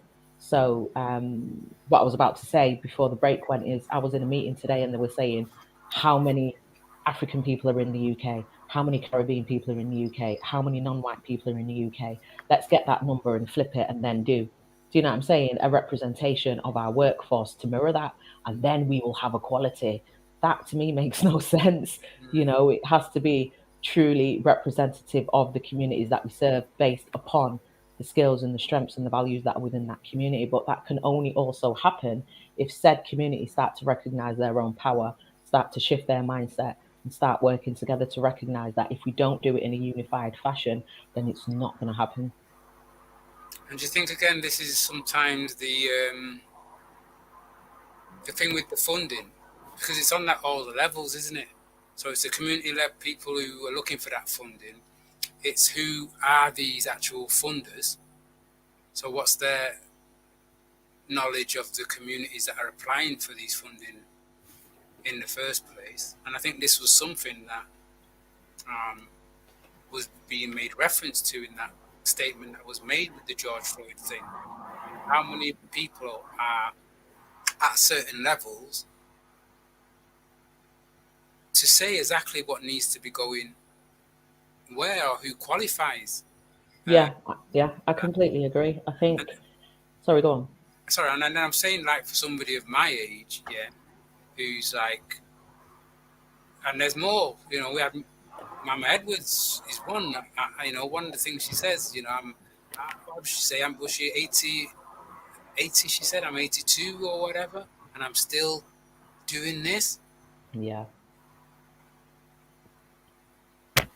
And again, this comes back to, again, that point what we keep coming back to, the mindset. Because, you know, if I go on a level of with the Urundu lifeline, you know, I'm coming up to becoming nearly a senior elder. Mm. Yeah. Yeah. And we've got people who are junior elders who seeing themselves as still talking about people like Mama Edwards as the elders. Do you know what I mean? They're not even acknowledging that they're at that role. So who then emancipates them? I know you wanted to speak Meatta, but I just wanted to put that out there. Who emancipates and empowers them to recognise that they are at that level and they can do that work? And that for me is the disconnect that we've got. Yeah. And it goes back to the whole point about this long history of oppression and recognising that fact and not sitting in victimhood, but being accepting of that fact and seeing that there is a deficit, a clear gap, multiple weaknesses, but we are quite capable of pulling ourselves out of it. Yeah, but it's also about, again, the mindset is the honey. What's the honey? What is there to draw the bees? We know the issues are there. Yeah, but can we just, get a project, get your 10, 15 grand for the year to work with at least 15 people, and then what? I know.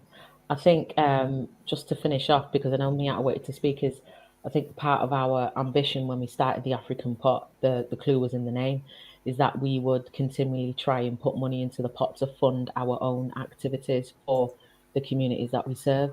And so far we've managed to do that, whether it be through direct donations that we give as, directors and exec members, or donations from community members that we'll sometimes get, particularly when we do events, and or contract work and grant work, well, particularly contract work, and just ensuring that there's always something in the pot so we can draw upon that and say, right, okay, there's a need for this in the community. We've got the money to do it. Let's do it. And it goes back to Otis's point about what we did last year, because we were able to match fund it and take a bit of money out of our pot and match fund it and put on. Do you see what I mean? And it's things like that that I think will go a long way to starting to and I'll leave it there talking to you. Yeah, definitely. And just before I go to Meatta, it's the institutions we need, from my point, we need some of our institutions. I know there's a lot of talk, and there's been a lot of talk for years that even against the fact, why do you need a black school or a black college or a black university? And even some of our highest academics have argued against the need for that. Yeah, we've constantly seen the exclusions, the pipeline.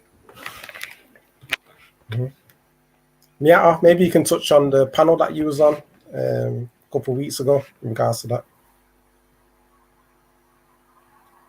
You're on mute.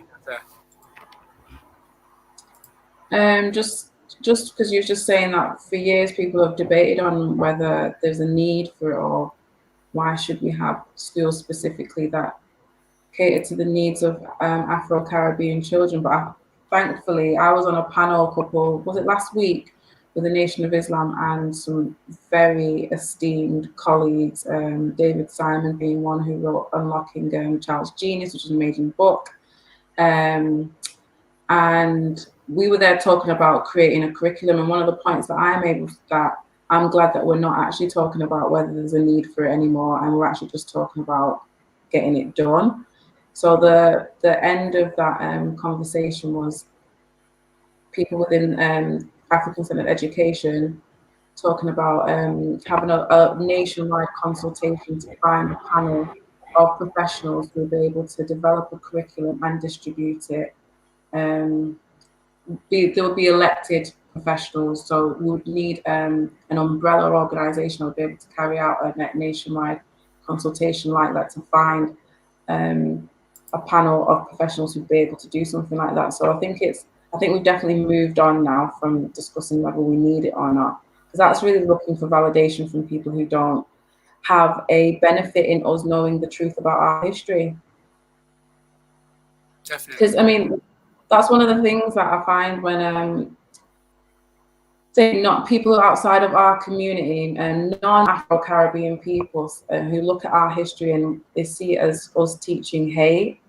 but it's not teaching hate. It's our history. It's just that some hateful things were done to us throughout our history, and that's just the facts of the matter.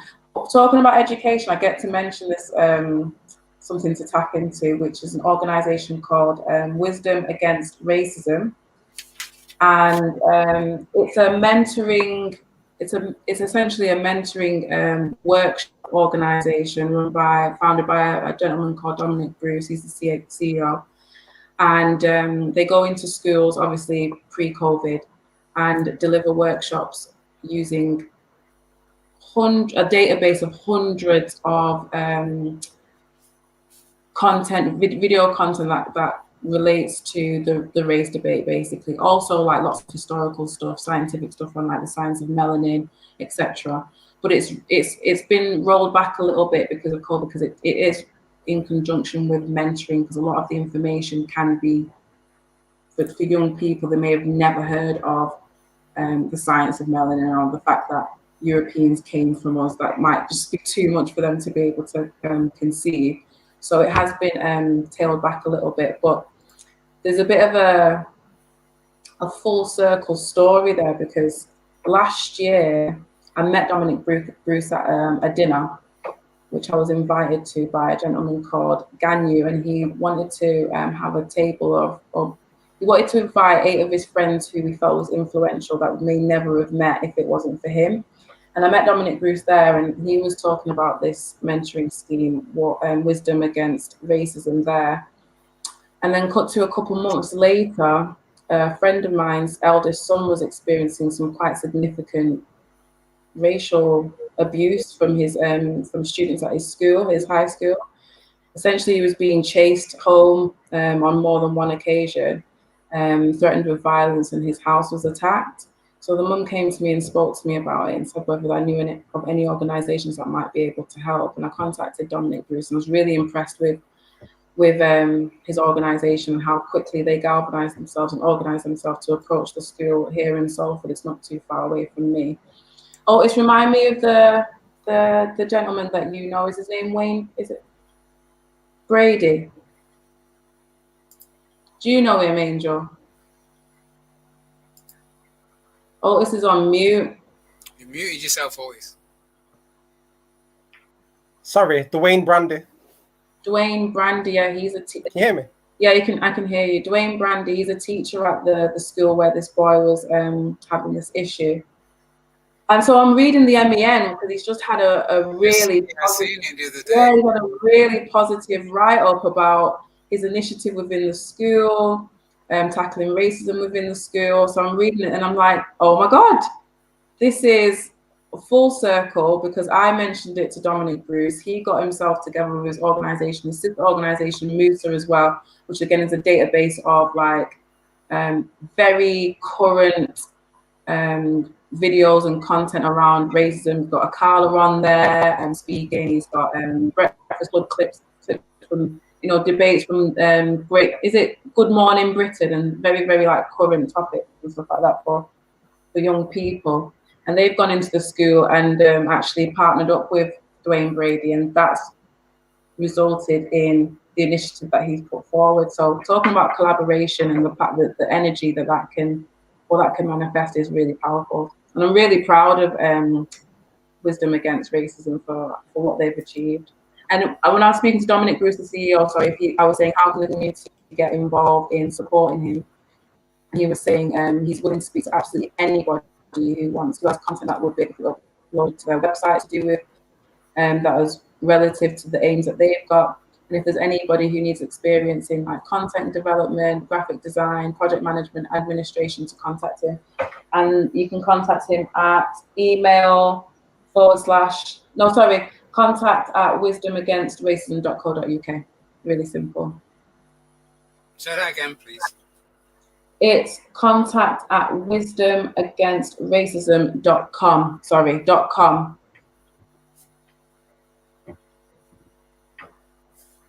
That's brilliant. I seen that thing with Dwayne Brandy, and it's the genes, isn't it? It's the DNA there. That's Mrs. Brandy's grandson, is it? Is it son or grandson? It's her son. I don't know. Grandson. Mrs. Pardon? Grandson. Grandson. Yeah. Well, you know Mrs. Brandy. Mrs. Brandy didn't play. You know, she's a go-getter. Yeah, she made things happen in the community, and one of those people who, you know, stood up and put herself out there on many occasions. She was a counsellor for a short while within the Mossad ward. You know, which was a very difficult thing to or shoes to take if you really was about speaking your mind and saying the truth about what was taking place. And I know they didn't treat her in the best way. I don't know if that's still a story that hasn't been told. Yeah. But yeah, absolutely amazing. Dwayne, I've seen it in Match Evening News. And so that's it. Remember, people, wisdom against racism. Check them out. It sounds like an amazing project. And it takes me back to a conversation that I think I had with yourselves, Angeli and Otis, regarding to, and I think it also goes into the age thing as well, debate. You know, and when you were talking before about sometimes, you know, you have your talks, you've got your different points of view. There's so much that comes out of being able to debate, just have a different point of view, know that somebody else is, and argue your points, and at the end of it, be able to say, okay, yeah, I can see some of what you're saying, I can't see some of that. And it's something I've tried to do sometimes on the show, and I found it difficult because sometimes you don't want, some people don't want to come on or they want to know who it is they're talking to. If they think that person's got maybe a bit of a stronger view, they don't want to put themselves in that position to debate. But I think it's something definitely that real stature in young people. Do you know what? Sometimes what it is we don't have the language that we need to be able to acknowledge when someone else has got a point that may change our first stance. And Angel, you shared something on Facebook recently, and it was just 4 sentences of what to say if someone, if you are having a conversation. I've really took that on board because I'm having to interact with a lot of professionals at the moment that I've never had to interact with before. And so coming in with maybe like a strong point of view, but having the language now to be able to say, well, thank you very much for explaining that. I didn't see it that way at first, but now that you've explained it, you have, I understand more or in a deeper way. I think sometimes what it is just not having the language that we need that doesn't make us feel as though we're conceding or we're losing, I guess, because that again, it's a mindset, it's a perspective. You feel like you come in and you feel like your ego is being attacked. It's very difficult for you to separate what you're talking about from your emotions, personal, about yourself. Yeah, but if you have I completely agree. That explains what you're, Sorry, I'm getting excited because you're talking about exactly what I was talking about today, around language. And back to your point, Anthony, around young people, because young people cognitively don't always have that breadth of language, and they don't have that language because they don't have the experience to draw upon, and they don't have the experience because they haven't been given the experiences or afforded the experiences in order to then be able to reflect upon it, conceptualize, and then create the language. And then that also happens when you have debates and you have conversations with different people. I put up on I've got an Instagram channel called Speak Your Youth Truth Manchester, and it's representative of the Black Youth Worker Network. And we put up posts every day, or I put up posts every day in and around certain things like that. And today I put up a post around speak to your elders, because Google doesn't always, know the answer. Your elders will know that wisdom. And it's those type of things there that I think when we're talking about pouring into young people and edifying kind of like the spirits, it's those things where we're trying to encourage them to talk more and to use language more, even if they get it wrong the first time. Because exactly what Meatta says, working with the young people I work with, if they can't get something out and the ego feels attacked, then it goes right back to your fight, flight, flock, freeze, whatever it may be. But it's usually fight, you know, and that's just young people in general. And that is not even a sweeping statement. That is just young people, if that makes sense, because they don't always have the capabilities to be able to think and work out what it is they want to say and separate their emotion, the logic, and then the language. And there's an amazing video by what's it called, KRS-One, the rapper. And I could never find the video. And if I find the video, I'm going to share it with you. And he's addressing some young people in a school. And he's basically saying that the more language you know, the smarter you will be. By sheer virtue of the fact that you are able to kind of like create and intellectualize your world using the language that you have, if that makes sense. It blew my mind, you know, and very true. like that. So Yeah, thank you for bringing up that point. Before you go any further, can I just shout out Neil McEwen on Facebook? He's just been absolutely, you know, in from the start and just giving us a lot of love. So shout out to yourself. Yeah, no, definitely. And what would have been good about, hopefully we can find something to still manifest it and make it happen with the debate thing, because I feel like I've got a big shout out Uncle Meatta. So Uncle Meatta, once he taught me about fallacies, like when I'm engaging in conversations with people and I'm able to identify that, now your point's invalid because that's a fallacy, that just felt like instilled me with so much like power to be able to articulate and get my point across. And obviously I like shutting down people when it gets into those type of conversations. And why yeah, that's why I shout him out, because he equipped me with some tools then, and I was just using it on everyone at the time. So yeah, I know you were. Can I say something though? But I think two things is, when it comes to the debate thing, we did actually look to put in an actual bid to do some work around debate, which, you know, and that didn't happen, and it will happen in the future, if that makes sense, because that's our ambition. I'm doing something similar in my full-time job where we're trying to create, you know, these debates. Instagram is an amazing vehicle for that. Every Monday, I and my dad, Linford Sweeney, have a Black History Talks Q&A session at 5 o'clock on our Speak Your Truth Youth Manchester channel, and we have those debates so the young people can comment and ask what they want in a safe space, in a sense, where they won't be judged. Nobody's trying to shut them down or call out fallacies, because that's the realm of, if you want to call it adults, I'd say. now, let me elaborate on that. No, but I'm saying that's the realm of adults, and that's okay. Do you know what I'm saying? But when it comes to young people, it's a case of, all right, do you know what I mean? But I get what you're saying now. No, just to elaborate on that. So, like within our culture, like in music, for example, you know, when people are clashing, like I think it'd be good to like change the narrative of our culture. There he goes again. Try and make it intellectual debates. Yeah. Right. You stopped on change the knowledge of our culture. Yeah. So hold back there, and we're gonna cut a break and then come back to that. Your Wi-Fi. I've got quite a long text in here, and we're literally gonna have 10 minutes to go when we come back. So see you in a bit. Feel the vibe on Legacy. Greetings. Yeah. So sorry, Meatta, you got me got this text to come back to, and it's quite long. I haven't read it in yet. So just do your point that you were saying there, Otis.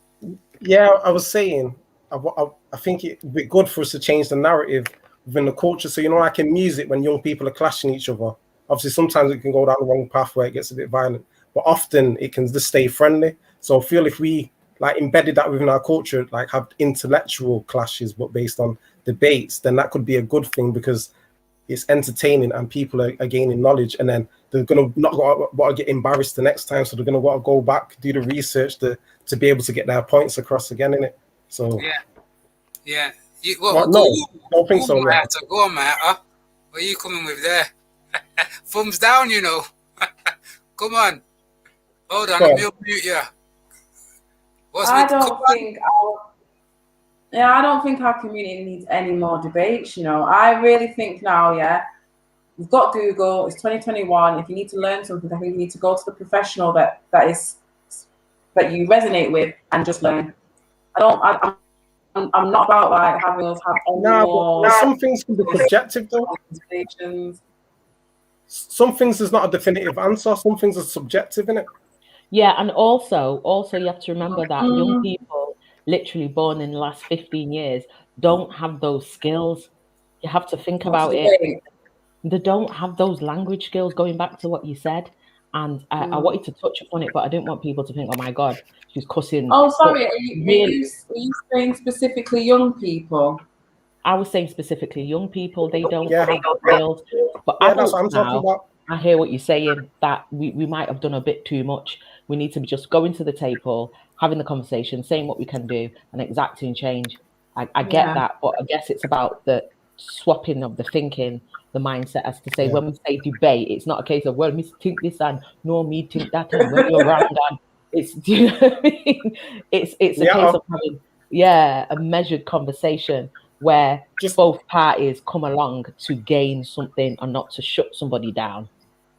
Well, I think for further context, Meatta, this is based on a funding that we was putting in to do some. There you go again, in and out. Come. Programs. I wasn't talking about young people. No, I've said it. Okay, and welcome back, Angeli, to Search Engine. This is T.A.P Talks meets Search Engine with Meatta, Angeli, and Otis. And we've gone a few places this evening, but I think most definitely, it's been a natural vibe. So wherever we went, I think we was most definitely meant to be there. Let me get this text here. So listen carefully, guys, because it's quite long. So anyway, let's go. It's from Joe. It says, "Hi, Anthony. Considering T.A.P work in addressing continuing community concerns to do with youth and community, mental and physical health, education, careers, they are the new generation with new concepts and ideas which I admire and feel could benefit the community. What about a newsletter or similar, which in doing, the West Indian Centre can be used to introduce," I don't know that spelling. "The West Indian Centre can be used to introduce yourselves to the diaspora after we get through the pandemic. Also, just hearing about STEM, I find that very interesting also. You new breed have to follow through with these concepts. The foundation was made by we who went before you, so please keep up the good fight through your campaigning.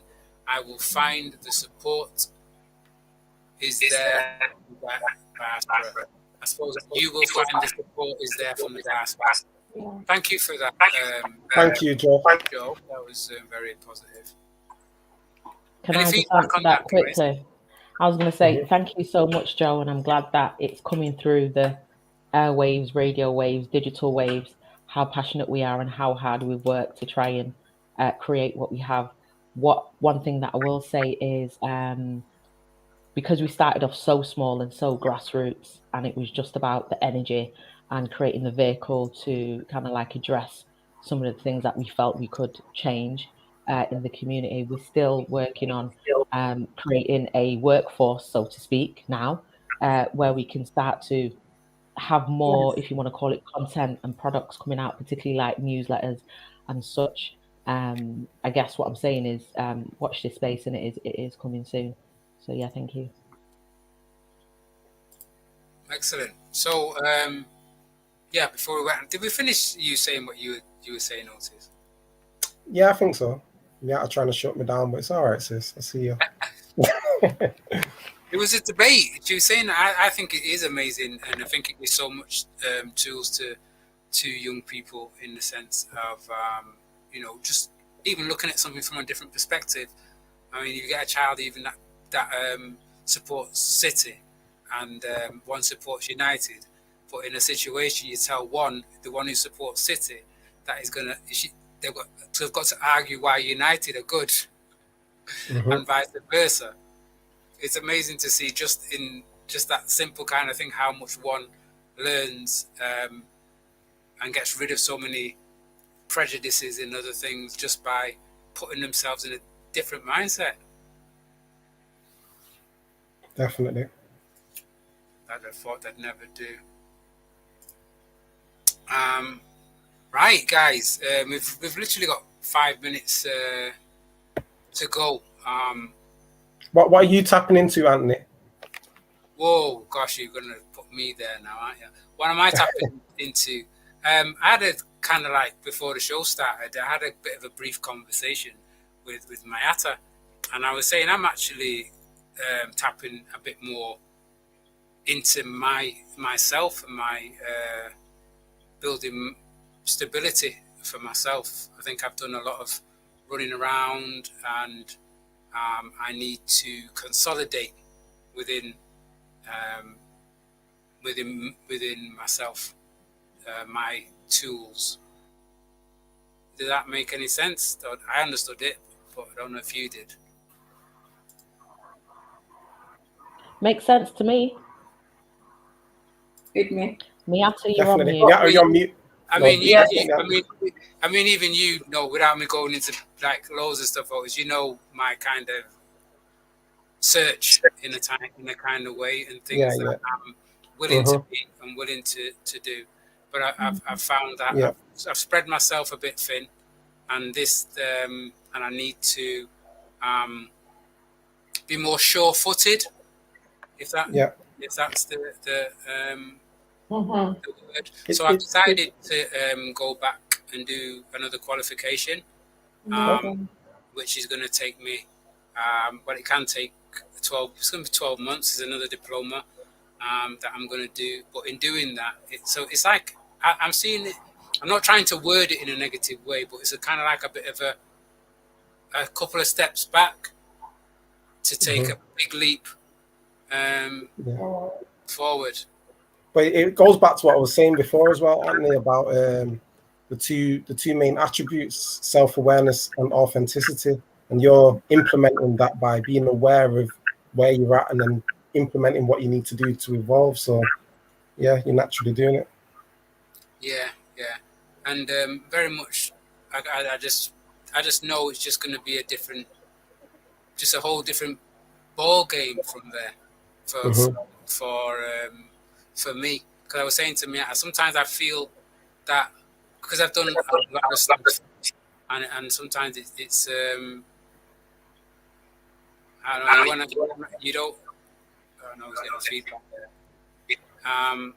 It's where how long you want to battle down one road, and I believe there's a road, not necessarily a totally new road that can be cut, but a new way of seeing something from my perspective, and rather than having to convince somebody that what I can do or whatever works, do your thing and show that it works, and then other people will come to that. Create my own honeypot in that. Yeah, man. Just do you live yourself to the fullest, and the energy will just attract the right things, right people towards you. I've noticed that with myself as well. Like just emitting my power.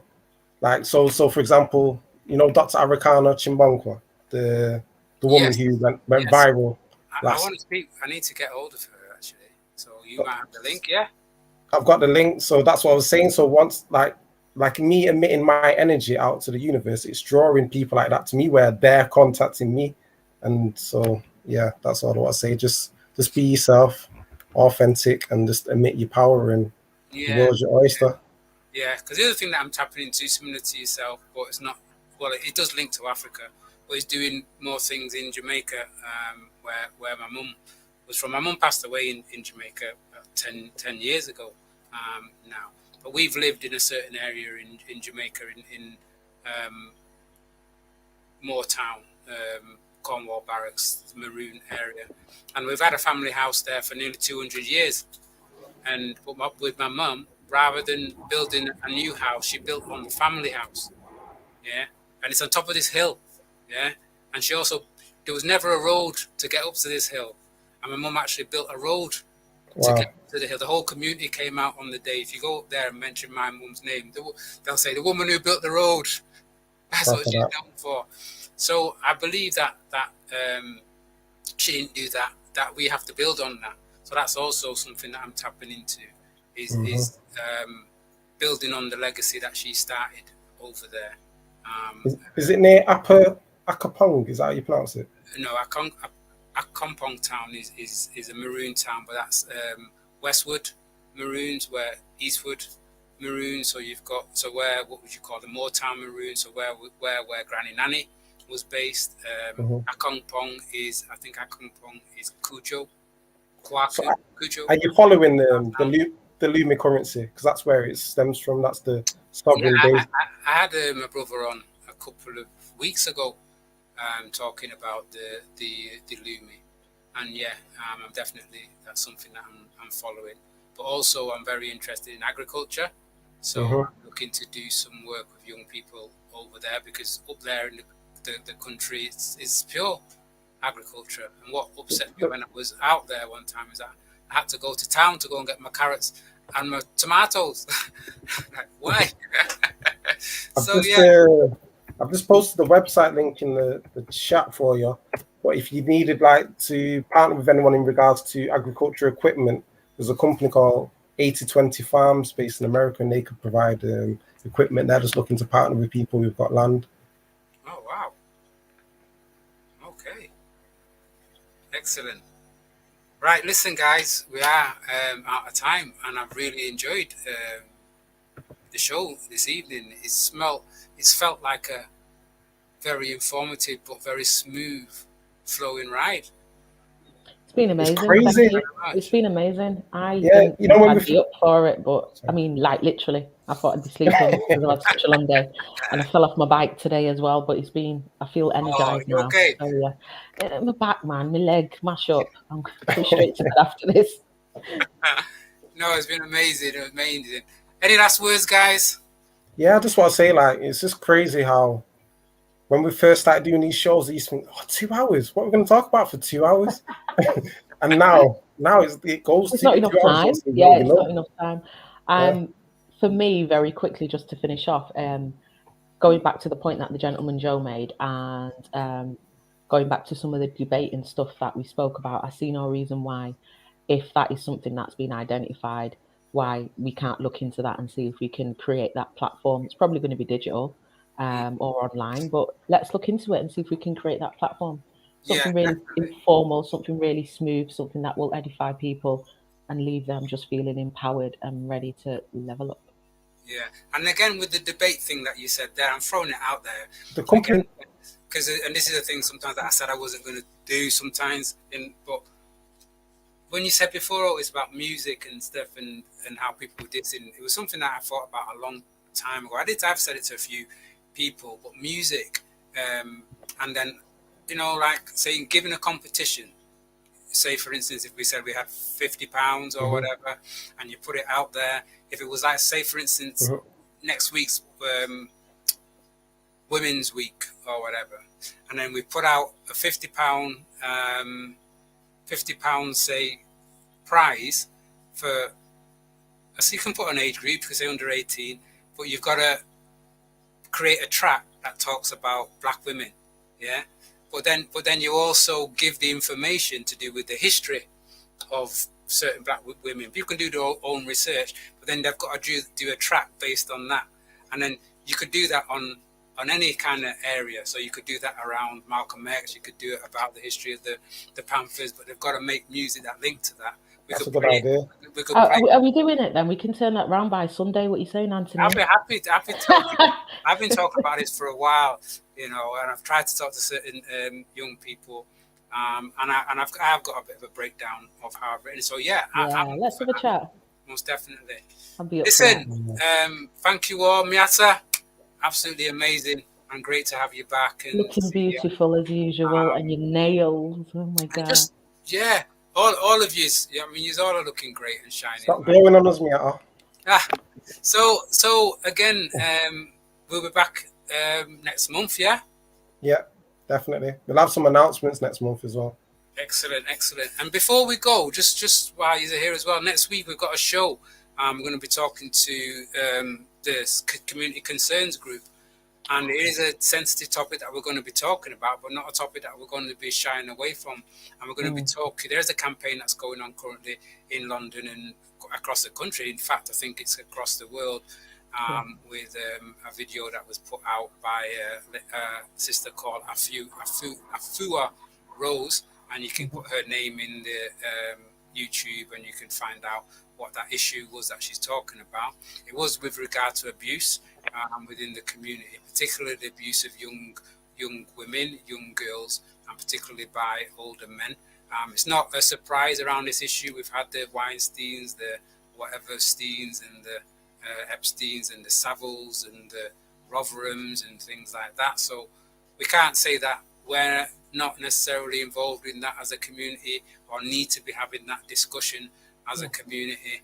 And it's about saving our souls and saving our children and saving our future.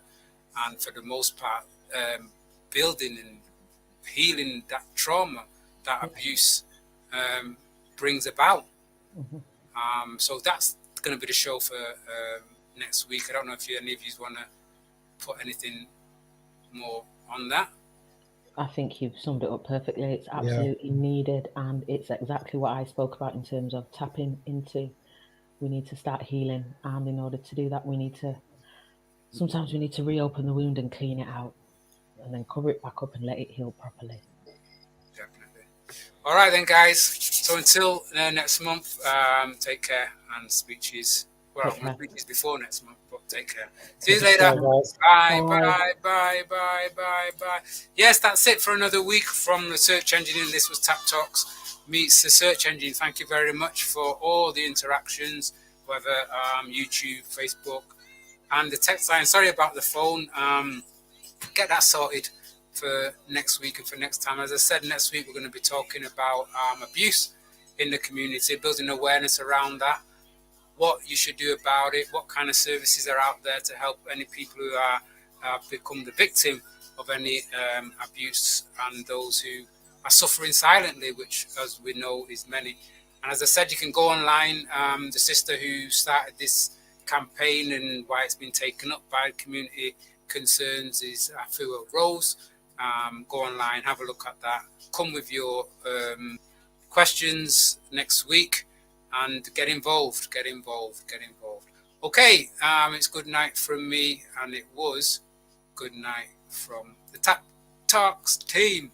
Okay, until next week. Goodbye.